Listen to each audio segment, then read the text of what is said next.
Hi, I'm Katya, And I'm Rin. and we're here at the Commonwealth Center for Holistic Herbalism in Boston, Massachusetts. And on the internet everywhere, thanks to the power of the podcast. Woo!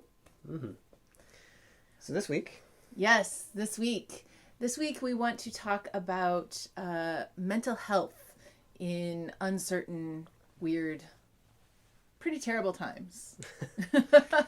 yeah. So if you're in the future right now, then at the moment we're in the midst of the COVID-19 pandemic. And it's anxious around here. It's anxious. It's a lot of feelings. And so we want to talk today about herbs that can help you navigate all of those feelings, or at least learn to contain them, or maybe even help you get rid of some of them. Yeah. Yeah. Herbs are helpful in these ways. Yeah. So, well, we thought we'd just kind of jump right in and talk about some plants that we've been relying on ourselves lately. Wait, first we have to do our reclaimer. Oh, right. Okay. Let's do that. Yes.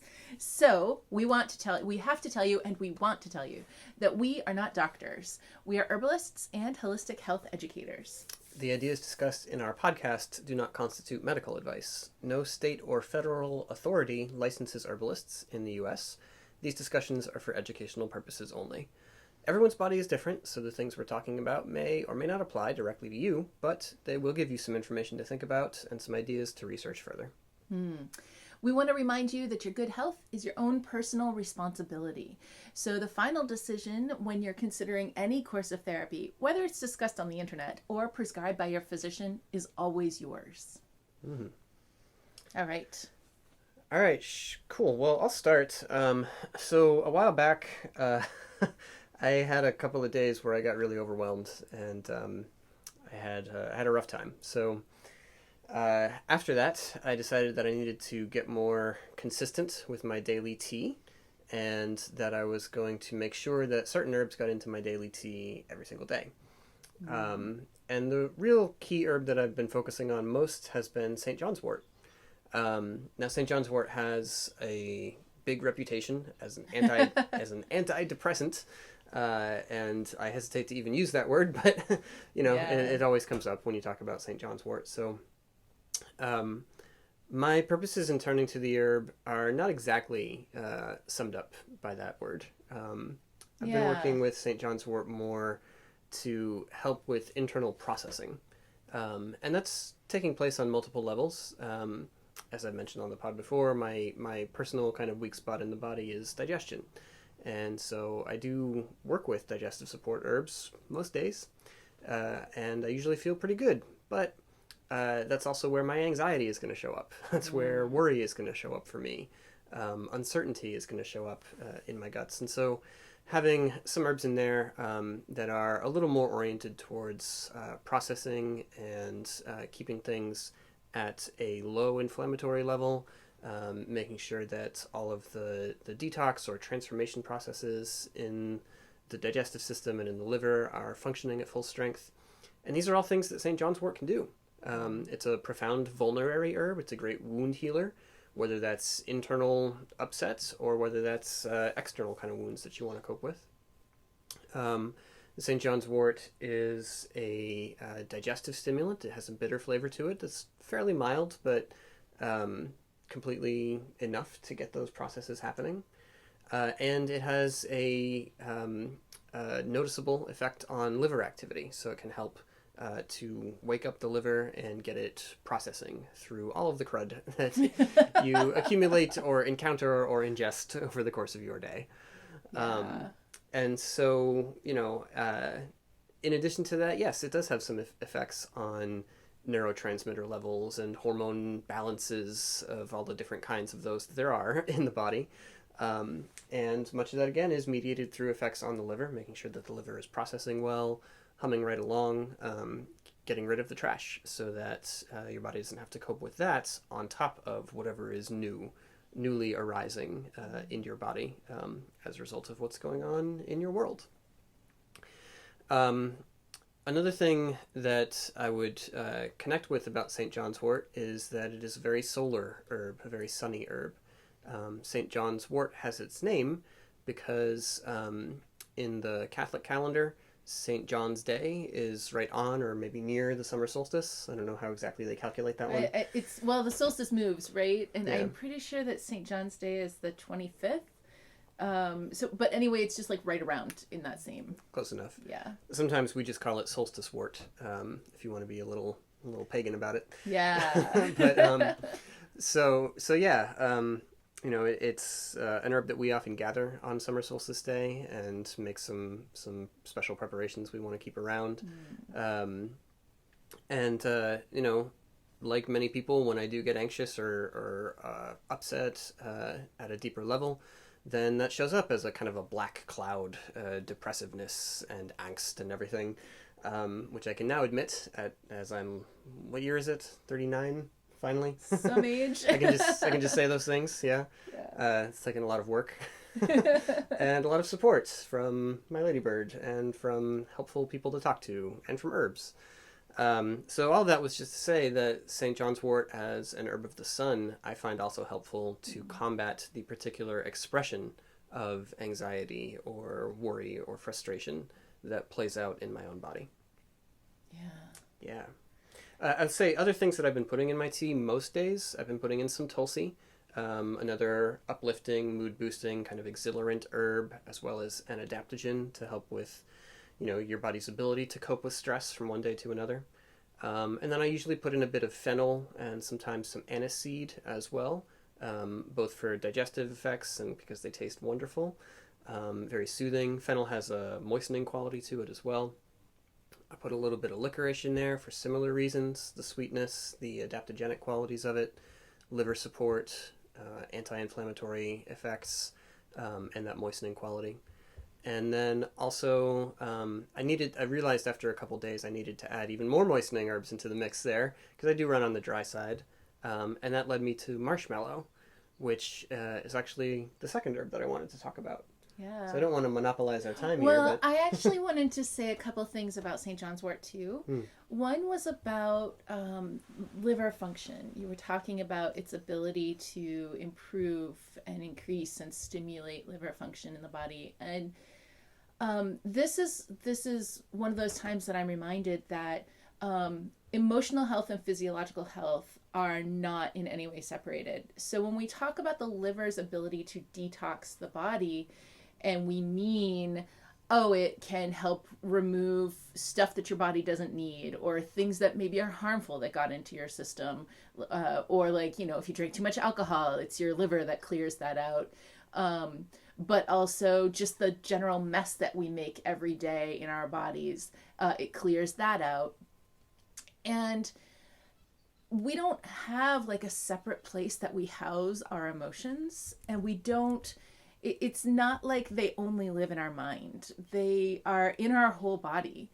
And so when I think about the emotional work that herbs can do in our bodies, over and over again, I find that it is so tightly tied to the physiological work. And so when you think about the liver's ability to clear out stuff that your body doesn't need, or even that is harmful, and then you think about that as an emotional, at an emotional level, to clear out emotions that you don't need or even can be harmful, to help you process those more clearly. And then of course, we process a lot of stuff in the brain, obviously, and there are herbs that help with that, and tulsi is one. But the longer that I do this, I can remember when I first started thinking about things this way, and I thought that it was metaphoric, or I thought that it was a pretty picture or a nice way to understand things.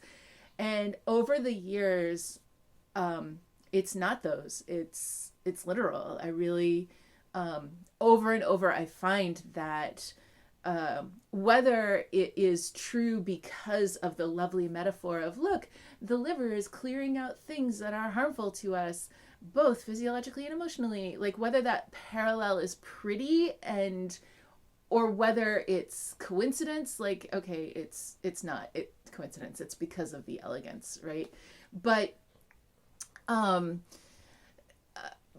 over and over, I have seen this proven time and time again with every herb, that its physiological effects and its emotional effects are just not actually separable from one another. And so I think that it's really lovely to be thinking about that in these times, in addition to the beautiful sunniness of it and how solar powered you are and stuff.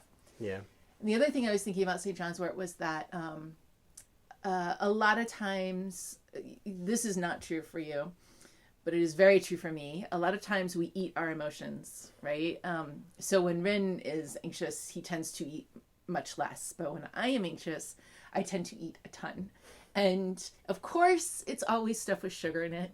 And that's a place where St. John's wort really is helpful. I have no idea why I'm feeling emotional about this right now. As I just admit to the whole world, which I do really regularly admit to the whole world, that I have a thing about sugar and about sweet treats and carby treats. And I reduce their harm by making sure that they're always gluten-free and dairy-free. So at least if I'm eating sugar and carby things, I'm not also eating my food allergens. At least there's that. But St. John's wort is so helpful there too. Like, even if you are a person who turns to comfort food, St. John's wort can help with that, because it really helps deal with the sugar and help your body to, I mean, ideally, we wouldn't turn to sugar to help us manage our emotions. But the reality is that many, many, many of us do. And there's a human nature component to that. And so it's so lovely that here is this plant that can also help undo the damage that our comfort foods can do, like to further reduce the harm. So, For sure. Yeah. Yeah. So lovely. Yeah. So yeah, it's been I don't know, a couple weeks now actually. I've been drinking this tea every day, and I think it's been helping me to feel a little more stable, a little more even keeled from day to day. But I was about to say there that I had started that, and then I realized, wow, this is actually a pretty astringent tea as far as my body goes. I think you probably would have been like, no, let's add some uva-ursi to it. But for me, it was a bit much. So I started to add marshmallow leaf to it every single day. And then I started to think about marshmallow a little bit and to remember why I got it tattooed on me as one of my herbs to remember and to carry with me everywhere. And you kind of didn't want it. To remind me that this would be a really useful herb to have. The other herbs you were just so excited about, and the marshmallow, you were like, I don't know, I guess I gotta put the marshmallow in there. I guess it should be marshmallow for my water herb, yeah. Yeah. But thinking about marshmallow and recognizing it as an important component here, and thinking about the plant in its own right and what it can teach us, has been revealing for me on a bunch of levels. So one is that I'm a person with a dry constitution, and so it's easy for me to get frazzled and frayed and to have all of my nerves feeling very exposed out there.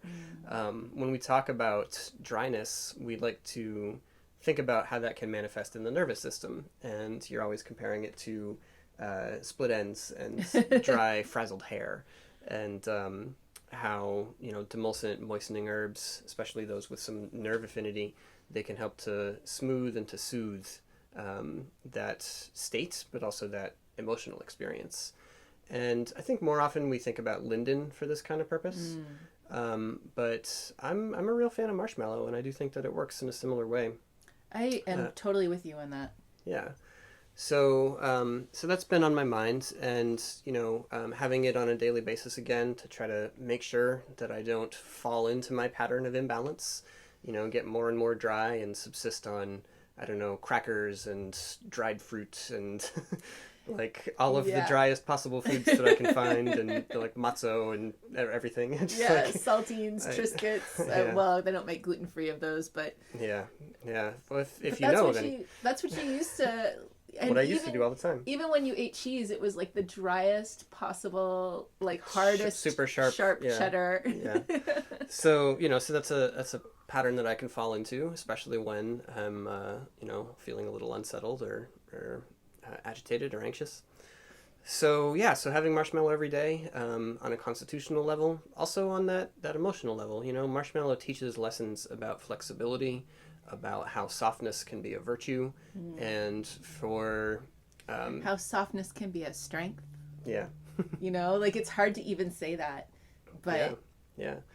And, you know, particularly because a lot of the reaction to anxiety for most people, for many people anyway, for people like me, is going to be to tense up, to tighten up, to shrink inward. And Marshmallow is about softening, and softening is about opening and being a little bit more porous. And that can feel threatening when the world seems threatening. But it's still important to be able to access that space and to find that way of being when you do have a safe space to be in. And, you know, we're here at home. I have you. I have the cats around. Elsie's here. Like, this is a safe place, and I can release that tension, that anxiety. But it's easy to let it come on, especially if that's already your tendency. And if you're doom scrolling through Twitter, then, like, it's going to happen. So, you know, Marshmallow helps me to release that, to let that go, come back to a place of feeling safe and comfortable. Yeah. I think that that softness is a rescue, actually. And I even can think about like this morning where we both woke up and we didn't feel great emotionally. And instead of like sort of being in a cloud and being like, rah, rah, rah, I don't feel very happy today and I'm kind of grumpy and whatever, we both just admitted like, hey, I feel bad. And that's freedom. Like, as soon as we are able to say that to each other, a whole different thing kicks in, like a whole list of compassion actions kick in. Instead of, well, I feel grumpy. Hey, you walked in and I can feel that you feel grumpy, so now I'm mad at you for your grumpiness, you know? And instead it's just like, oh, you feel bad. Oh, I feel bad too. Oh, we could be kind to each other, you know? Yeah. So I really, you know, Marshmallow can be like a life preserver, you know, like the SS happy relationship. I don't know. Whatever. Yeah. And I also am thinking about how when we got our wedding tattoos, Marshmallow was, you were gonna like, Marshmallow. Okay, a moistening plant. I need one like that, but like, I don't know. Okay. Yeah. And how over the years, both of us have worked so much with Marshmallow, and it snowballs, you know? And I think that watching that has been really cool, you know, go from its aspirational, you know, like, all right, I really do want to balance everything out. Our tattoos that we're talking about are the compass points. So they have the, you know, hot and cold and moist and dry on them. And that was an intention to like hold that balance, and to go from that intention place to see how it has affected our lives is really cool. Yeah. So if there's an herb that you you know that you should work with a lot and just can't quite get there for some reason, then put a tattoo on yourself. That might help. Yes. Okay. I'm always in favor of that. I mean, yeah. Remember, none of this is medical advice. All right. Okay, so one other herb I wanted to mention today was that when things have been most acute for me, then I have turned to kava. And kava's been a long-term friend of mine, and herb that I'm often very happy to take a bunch of, because it has a really fantastic relaxant quality to it. And what I always say about kava, what draws me to it the most, is that it gives you this profound relaxation in your muscles, in your body, including in your internal state if you're prone to tension in your digestion or in your intestines or something. It releases all of these tension patterns for you, but it doesn't make your mind feel slack. It doesn't make your mind feel foggy or covered over or distracted or anything. You can stay present and focused while you have kava in your system. And I like that combination. I like the two of those qualities coming together. So if I'm looking for a rescue dose of kava, sometimes that's tincture, and take several doses of a kava tincture to get me through. Other times I've been making some kava hot chocolate, which has been really, really nice. Kava does extract a little bit better, you know, if you're going to make a decoction of it. It extracts a little bit better if the medium has some fat in there. So I've been using, like an almond coconut milk blend, and that's sufficient. Lots of folks like to do this with milk or straight up like full thickness coconut milk. You like it that way? I do actually. I'm one of those weird, horrible people who likes their hot chocolate more on the watery side. So send me all your hate mail. But I don't know. I think you could say I'm one of those traditional people, because wasn't it traditionally made that way? Doesn't that sounds better? Yeah, maybe. Yeah. All right. But anyway, I found kava really helpful that way. And then I also I have a kava electuary around that I think I've mentioned on the pod before. But so that's a honey suspension of the powder, and that's really nice because it's super quick. So if like a flood of of tension and anxiety and stress is getting to me all at once, then I can just like take a big spoonful of that, melt that in the mouth, and get the release pretty quickly. If you're looking for like fast onset, best quality, like take a few squirts of tincture, then a spoonful of your electuary, breathe deep for a few minutes, and you'll be in a state of relief pretty soon. Yeah. So that's been kava for me lately. Not me. Not for you? No. Yeah. I don't know. I'm just not a kava person. It's a very uncomfortable kind of relaxed for me. You did like the combo tincture where it was kava and vanilla and Cacao. and a little bit of cacao too. Yes. Yeah. That's all right, but kava straight all by itself is a little bit too much, and I'm a person that like I like to hold on to, I like to stuff my emotions in a box is what I'm trying to say. And it's funny to say that because I'm also a person who cries super, super easily. And so I think that people who have spent any amount of time with me and have watched me just cry for no particular reason are like, really? You stuff your emotions in a box? Because you cry really easily. This box has some, cat scratch holes in it. Some like mouse chewed through places. Yeah. And kava, for me, kava is like opening Pandora's box. And all the stuff that I've been trying to like put away so that I don't have to deal with right now comes out. Now, that can be like, it's happening just talking about kava. Yeah. That can actually be super helpful if you are a person who stuffs your emotions. Then in a time, like ultimately that's not very healthy. Yeah. And in a time when you feel safe and private and ready to do it, and you're like, man, I should probably get rid of some of these things and not carry them around stuffed inside all the time, then kava can be really helpful for that. But you might want to do it when nobody's home so that you can have a big cry fest all by yourself and like whatever. As if I could ever have privacy in my cry fests. I just cry way too easily for it. But yeah.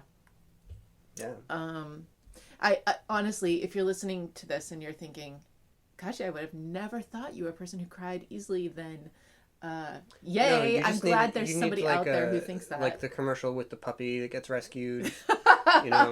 Or just like the soundtrack to a movie. Like if you've got those violin strings going, then she's gonna. I'm toast. You're done for. Yeah. Yeah. Mm-hmm. So All but right. yeah, which herbs have you been turning to? Well, speaking of I cry all the time, so my first herb here that I'm thinking about is motherwort, and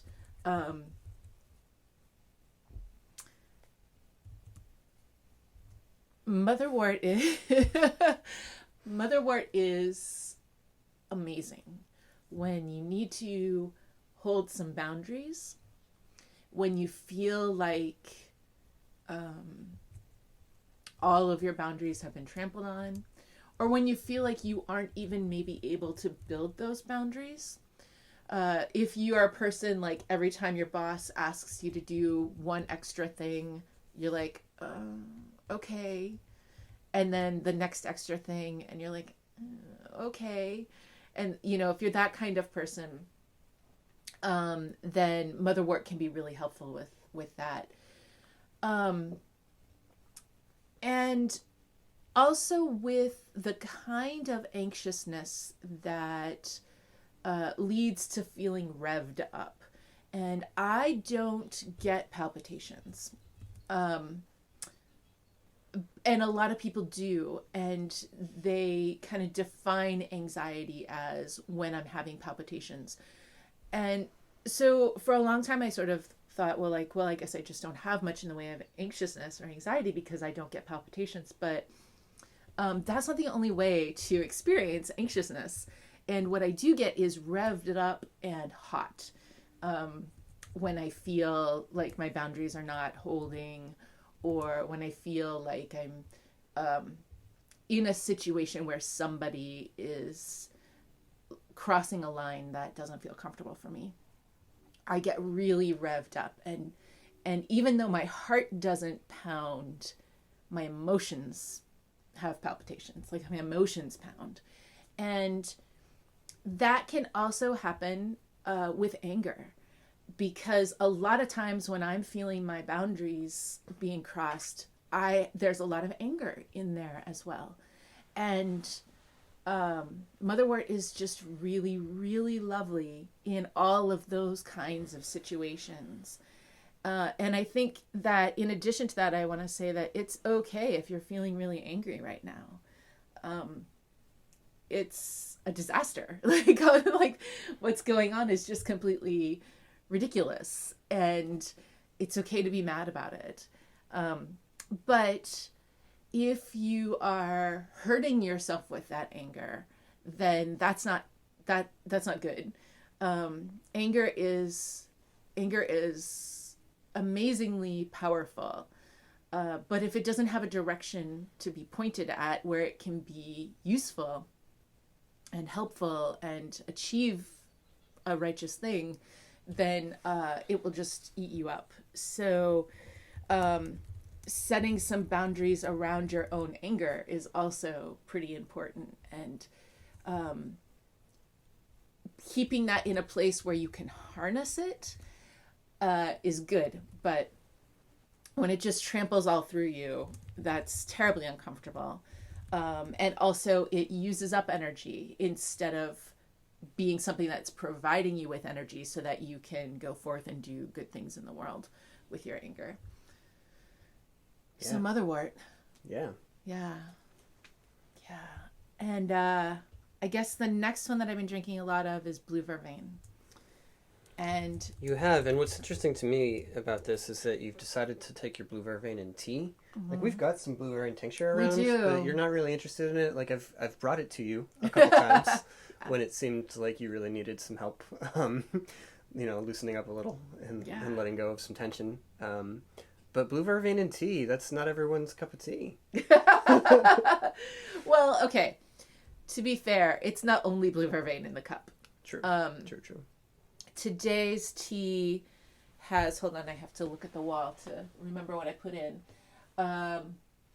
It has blue vervain, and it has elderflower, and it has linden and hawthorn and sage. And wait, hold on. Motherwort and chamomile and tulsi and yarrow and lady's mantle. One of these kinds of formulas. I think that's... It's interesting everything. Because this is different from what you had yesterday. I think yesterday there was skullcap, maybe betony. Yeah. Golden red and jagulan. Yeah. Yeah. So the vervain has become like a pivot point, or like, this is going to be my consistent herb every day. It has been super, like, every day has been a lot of stuff in the tea, but there's always been vervain. It's funny too, because vervain is a plant that I have kind of avoided for a long time. I recognize it as a really important plant, and it's a plant that we always have, but it is a plant that is really well known for helping people who are very type A to relax that a little bit. And I don't want to relax that a little bit. Yeah, I think when I was meeting you, you would like read, or you would teach that kind of thing about blue vervain and be like, and that's why I don't take it. Yeah. Because I have too much to do. Yes. Yeah, that's so and no true. one else will do it right. Yeah. Yeah. Oh, well, that's sage. Yes, that is super true. That everything you just said. Yeah. It's just very true. So this represents a big shift for you over the years. Well, at some point you just can't hold on to every tiny little thing and try to control it anymore. Yeah. Yeah. That's true. But it's also hard to stop doing that when that's your nature. Like when that's, hold on a second. Yeah. Up close and personal with Katya and Min. Yeah. So, blue vervain for type A people, right? Because it's a relaxant and because that type A impulse is one of to hold, to tighten, to contain, to claim, over things. Even if you don't necessarily want to be driven in that direction, that's a reflex. That's something that tends to happen for people of this nature. And, an herb that can help you to let go physically, it can help you let go mentally. Blue vervain helps with that shift from the fight or flight or the sympathetic nervous system activation state to the parasympathetic or the rest and digest phase. And by literally switching which nerve circuits in your body are active and turned on, there's a lot of change that happens from that kind of effect. Yeah. So I think that if you are a person who normally really orders your life, if you're the person in the family who is like the logistical manager of everything and all the things keep flowing because you're the one who knows how much toilet paper there is and you're the one who knows how much of your husband's favorite whatever is still in stock in the refrigerator and how much of all the stuff and exactly how many days has it been since the sheets were changed and all of that stuff, 10 million details about every aspect of life.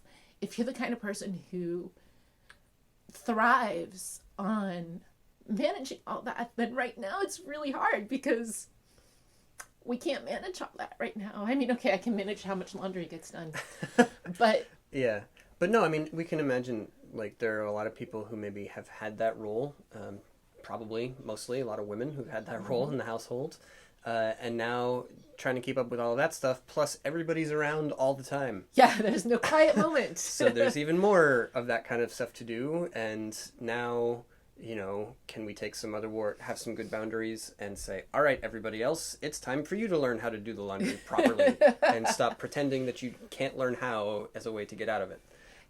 Honestly, I think that if we just, all the kids are out of school and whatever, I really think that if we just let these times be the time in kids' lives when it's like, all right, everybody learns to do laundry, everybody learns to cook, everybody learns all these things. Like, it would be fine if we're a little late on algebra. Like, if we missed a month of, trigonometry, like, that's not the end of the world. Yeah. You can learn math later. Everybody can do it. Everybody can do it. It's not like a window between, ages of 2 to 18 that you have to learn all your math and be done with it. Neither of us learned herbalism when we were in college. Yeah, no. Neither of us learned, you learn all your life. The other thing around blue vervain is that if you are a person who derives your self-worth from productivity, then this is also a super challenging time. Because our productivity is hampered by the reality that we can't meet up with people. But also our productivity is hampered, like it or not, by the fact that we are all facing so much uncertainty. So Rin and I, our productivity doesn't require other people most of the time. If we are producing a podcast, well, here we are. We're in our office, in our home, producing a podcast, whether it's COVID-19 or not. And so it's very tempting to think, well, what's the matter? Why can't I just produce at the same level that I've been producing at all along? And the reality is that for all of us, we can't do it right now. Even if you are a person who works from home, this is not actually necessarily the time where you're going to write that book and the time where you're going to finally get all those projects done, because we're all carrying so much mental burden right now as we try to navigate this thing that's never happened before, and so much uncertainty, and that requires processing time. And so whether you like it or whether you don't, you just can't be as productive as you want to be, even if you could have been productive in your home without going to your actual place of employment or whatever. And so for a person who derives their self-worth from the level of productivity that they exhibit, that's tremendously painful.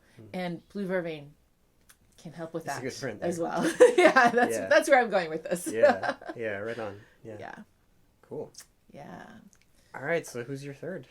Who is my third? I think it's going to be Linden. Yeah. That has turned up in your tea blends more frequently than usual lately. Well, okay, here's the thing. Linden is an expensive herb. And that's fine. That's appropriate. I'm not complaining about that. But it's a costly herb. It's I actually don't know how much it costs right now because you've been doing the ordering, and we haven't ordered it in a little while. Yeah. And the reason that we haven't ordered it in a little while is because it's a costly herb, and so no matter how much I love it, I save it. I don't want to drink it because I'm like, well, that one's expensive. Do I really need it today? And this is your tendency with many fancy things. Yes. Yes. And that also comes into that self-worth thing, right? Like, oh, well, this is a special thing. Do I deserve that today? And so I think that's why, holy cow, you guys, sorry. I think that's why Linden should be in the list, because right now it's really easy to say, what's wrong with me?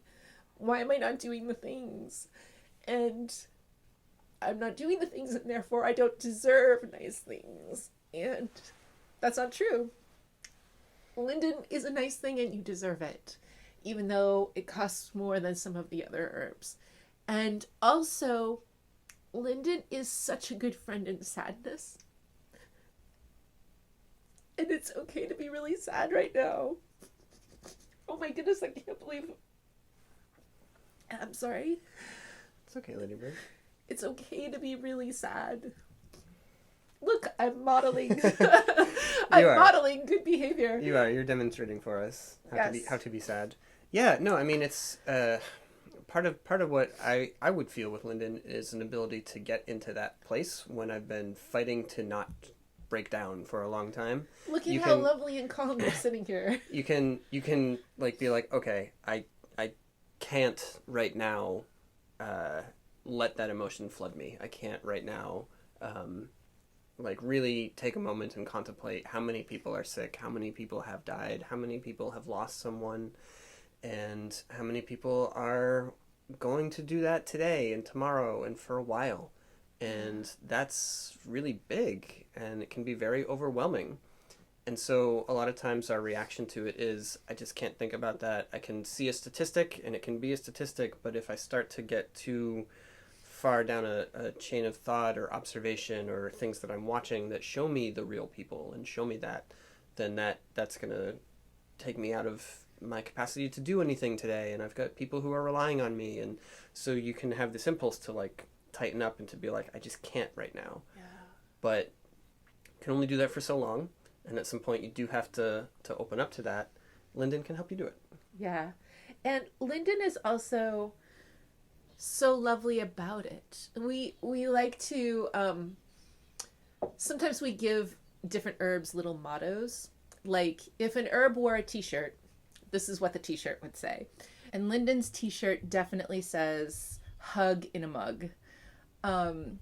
Linden is like, you feel sadness and your best, most compassionate person in your life is there with you and is like holding you up through it, and maybe has a plate of your favorite cookies or whatever is appropriate for you, and your best tea right there, and doesn't make you feel bad because you're crying or sad.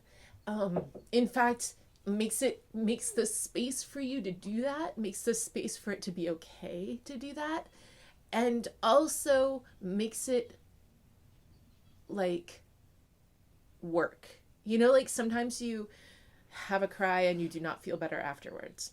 But sometimes you have a cry and then you're like, all right, okay, I'm in a new place now and I'm feeling better and whew, okay, I kind of needed that. And Lyndon makes sure it's that one. So I think that it is just such a companion in this kind of a time. Linden also, it's a tree. It's a big tree. And like they grow really, really, really tall. And yeah, it's a great way to get linden medicine into your life is to find one and have a picnic under it. Especially in June when they're blooming and they smell so amazing. Yeah.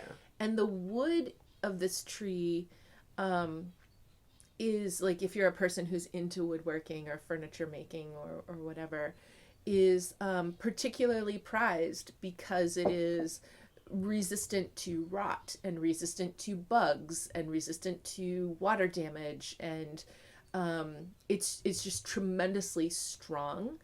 And I think about that, like the flowers themselves are so delicate and so like ultimately floral. Like the smell is just intoxicatingly beautiful. And it's light, and it makes a tea that is light and delicious and gentle, and yet it stems from this like tremendously strong. And not only that, but also linden trees provide food for lots and lots of bugs, especially ants. So on linden leaves, you'll often find these little bug bits, and like these little like egg. They look like little hats, like little gnome hats or something. They're little galls. Yeah, yeah, yeah, and it's an amazing percentage of the tree that can be affected by bugs and not harm the tree. And like a tree that can give that much, like it is so strong that it can offer up a large percentage of its leaves as food for other creatures, and that offers up its flowers as comfort for other creatures, and still is totally fine, like strong and fine. That is an amazingly resilient medicine. Yeah. All right. Well, so these have been our friends lately, and none of this is to say that these are the herbs that will make your anxiety about COVID go away. Hasn't exactly made ours go away either, but it's made it easier for us to move through that emotion. Mm-hmm. And with emotional first aid or emotional, maintenance work with herbs, that's what we're looking for, right? We're not looking to stop you from experiencing these feelings. We're looking for ways to make your experience of them more comfortable, more fluid, so that you don't get stuck in any one emotional place and kind of locked down there. Yeah. And I think more compassionate too, because ultimately, if you can allow those emotions to move, that is a compassion for yourself. Well, actually, and also a compassion for those around you. Because if you're really stuck and bound up in painful emotions, then it isn't just you that is being affected by that. It is also all the people who love you. And that's true for both of us. When one of us is grumpy, it does seep out into the other. And yeah, for me, that was something that took me a long time to learn, relearn, learn a third time, understand, and then actually incorporate into stuff I did with my my emotions and with my words and everything. Maybe that was just me, but I don't think so. I think that is probably a product of growing up male in this society. Yeah. Although honestly, like anyone can do it. Like my emotions can hurt you just as much. yeah, we all just, it's hard. It's hard to feel what you're feeling and also not get it over all over the people who are around you. And so I think that working with herbs, it's not about not feeling what you're feeling. It's just about getting enough comfort around it that you can feel grounded, and you can be more constructive with your sadness, be more constructive with your uncertainty, be more constructive, not necessarily useful, but literally constructive. Like it doesn't have to flatten you. You can contain it, and maybe the way that you're containing it is you're talking about it, and you're talking about it a lot even. But just that even is enough to change your relationship with it. Yeah, I guess that's the word I'm really looking for here, is about, it isn't about making hard emotions go away. It's about changing your relationship with them so that they are easier to manage for you, and also easier for you to manage in relationship with all those around you. Right. Yeah, and this is what the herbs help us do. You know, they each have their own talent or their own way of being in the world, and when we take them into ourselves, we can adopt some of that. We can learn from those lessons, and that's what we're looking for. So, so we hope that some of this resonates for you. You find this helpful, or maybe just this way of thinking about what does it mean for an herb to help out with emotional, discomfort, with anxiety, with stress, whatever, and see which of the herbs that you have a relationship with or are forming one with can be your allies in this time. Yeah, it doesn't have to be the 6. Don't limit yourself. Look at all of your plants, especially if you're feeling terrible.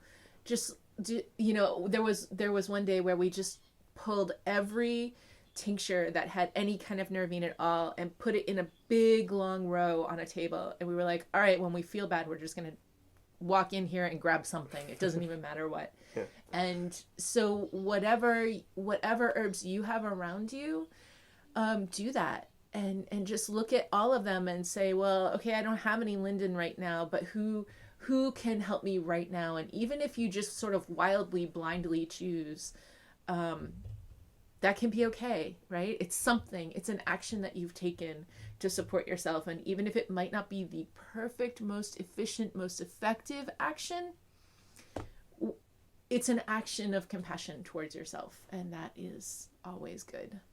Yeah. All right. Well, that's it for us for this week.